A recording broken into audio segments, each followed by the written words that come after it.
Hey guys, Casey July from the July Studio, and I am going to vlog. I don't have a lot of experience with vlogging, and I've had quite a bit of questions and requests, and I kept putting out there that I wanted to have more interaction from you guys. I wanted to have my content be based on a question answer type thing. I wanted this to be more of talking and discussing, and I have really been struggling over about the last 6 months on exactly what I want the content of my platform to be. The July Studio and myself is so diverse, and every day is different, and it's really hard for me to commit to just pattern reviews or just cosplay reviews or just daily experience stuff. And I was just finding that trying to figure out like one set of content for me was really, it was triggering my anxiety, it was triggering my depression, and I was realizing that I just wasn't sharing anything with you because I didn't know what to share.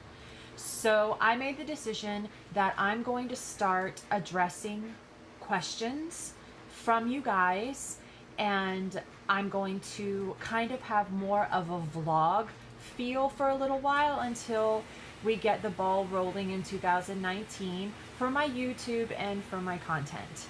So today I want to talk to you guys about my #SoUnprofessional series. If you go back through my videos, you will find my playlist that has the #SoUnprofessional. And I've had a few people who are new to me or new to the July Studio, or they've followed me for a long time, but we weren't really closely acquainted. And they're like, hey, what's this all about? So I just thought I'd share with you guys. Over the last 5 years in my local community, I was adult bullied. And the reason why I say adult bullied was because it was adults bullying adults. And it really destroyed me. It destroyed my creativity. It destroyed my business. It destroyed my self-confidence. And over time, I had two groups of people. I had the group of people that were saying, tell your story, people need to hear your story, cosplayers out there are getting bullied, people are out there getting bullied, we need to stand up for ourselves and tell our story. And then I got the group of people that were like, you need to stay positive, you don't need to talk about negative stuff, you need to only talk about good things. And over time, I just kind of gave up. Well, I got the idea for #SoUnprofessional because I was going into these situations with my experience and my background and what I knew to be true about the entertainment industry. And I was going into these groups, small groups, with small photographers, with unknown models, and they were just making shit up. They would say, well, this is how this is done. That's how that's done. And I would walk away going, no, it's not. I've worked for big theaters. I've done short films. I've worked for universities. I've worked for theme parks. I've done cosplay conventions. I've done fashion shows. And that's not how that's done. That's not how this works. That's not how any of this works. So what happened over time was, as I was speaking up and I was standing up for myself and I was standing up for people that were being bullied, I was constantly being told, you're so unprofessional, you're so unprofessional, you're so unprofessional. And that is kind of where the #SoUnprofessional sprung from. I was being told I was a diva. I was being told I was unprofessional. I was being told I was uncouth. And it was because I was going into these situations and I was saying, well, when I worked for this theme park, that's not how we did it. That's not how That's not how these very rich people over here do it, or how these very successful filmmakers in Atlanta do it, or how this guy I talked to in LA, he said that's not how they do it.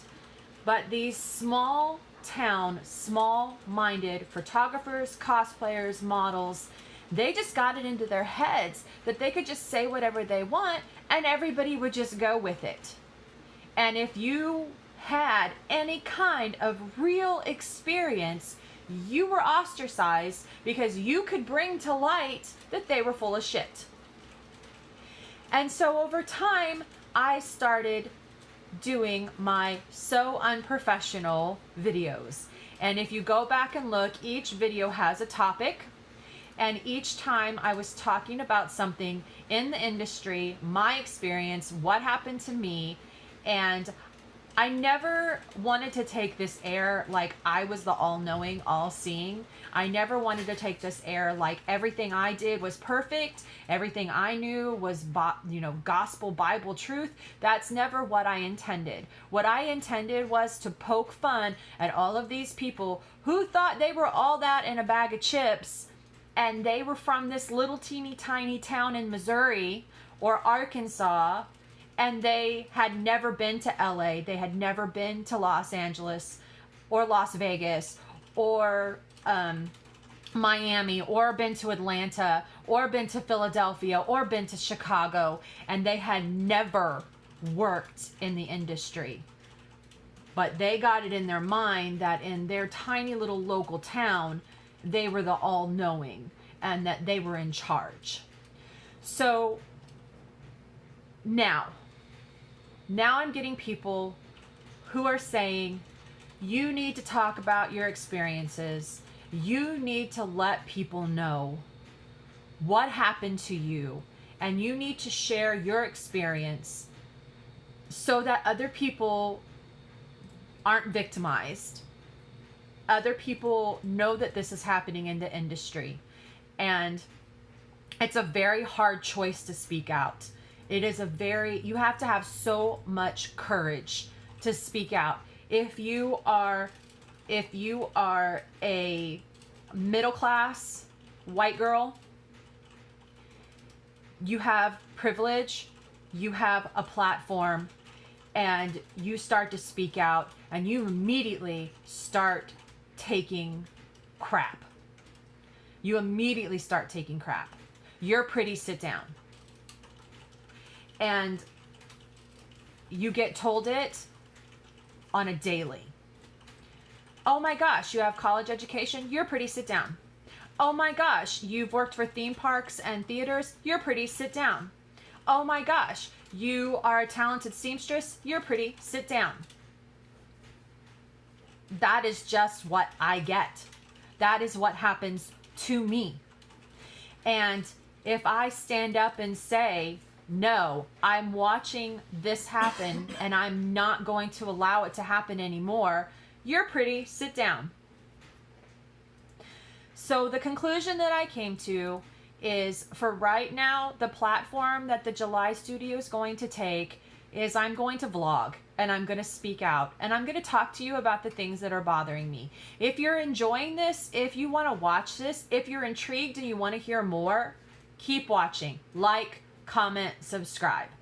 If you are the type of person that you're like, I am not interested in that, I am not interested in tea, if you want to talk about patterns, if you want to talk about sewing, if you want to talk about meeting cosplayers and going to cosplay conventions, comment down below. Let me know what you want to see more of. My biggest thing right now is that interaction. My biggest thing right now is getting people to talk to me and to interact with me. And if you've been bullied, comment down below. If you know things that you want to share with other cosplayers, if you want to talk about things, you can DM me. If you need somebody to talk to, you can private message me. You can find me on Instagram, Facebook, Twitter, YouTube, Tumblr. I'm here. I have had people message me before who just needed somebody to talk to. I've had people message me before to say, You're speaking out, and that's giving me courage. You're doing cosplay, and that's giving me courage. That's all I'm looking for. And all of those people who came after me and were like, you're a diva, you just want to steal people's money. I'm telling you, honeys, this is not the industry I would have picked. Cosplay and sewing is not the industry I would have picked if I had wanted to just steal people's money. This industry is about making people feel good. This industry is about making people feel good in their skin, making them feel good when they're hanging out with their friends, making them feel good, giving them the courage to dress up, take a picture of themselves, look at themselves in the mirror and say, I've accomplished something. For people who have anxiety, for people who have depression. These are all of the things that cosplay, the cosplay community, the photography community, the entertainment community, when we're doing it right, those are all the things that it should be doing. It should not be isolating people. It should not be tearing people down. It should not be stealing people's money. It should not be lying to people. It should not be making people feel worse about themselves. The whole point of the entertainment industry and the whole point of the creative industry is to help build people up. So I'm just going to take a few minutes today. I have just given you guys some things to think about. I've let you know where I'm coming from and what I want to do in the future. I'm going to keep vlogging, keep commenting, keep asking me questions. I actually had somebody ask me a really good question 2 days ago. I'm going to go ahead and do a YouTube video about that, so keep watching. Today, I just want to share one quick thing with you guys. I've had a couple people that were like, go ahead and spill some tea. Make this a little bit more fun. So I want to share something with you guys.